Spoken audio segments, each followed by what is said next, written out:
And the unions are reporting success in their day of rest and reflect, despite the numbers provided by the government.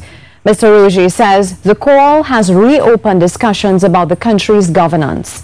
JTUM Leader Ancel Roget spoke at a media conference at the SWWTU Hall this evening. Ian Wason has more.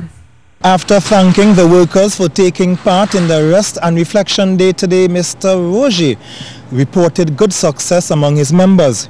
He said the members would have enjoyed better success had the government not intimidated the workers, telling them to come to work or face consequences.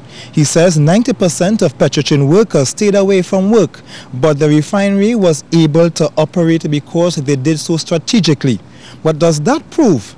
If Petrochin's 90% of workers staying away from work, but the refinery was able to run, does that prove that Petrochin is really overstaffed? That is for an 8-hour period.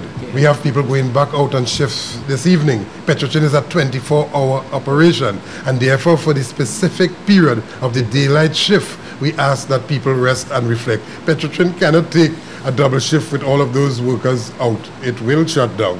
And therefore, we were very calculated in how we treat with a situation, in acute situation, in the Petrochin situation with respect to today's activity, simply because we know what they are about. He claimed the Rest and Reflect has restarted calls for the failure of the government as its governance has been poor. The unions held an emergency meeting at the venue last evening. Mr. Roget said talks will be completed over the weekend, and next week the nation will know what will be the next move by the unions. Ian Wason, TTT News.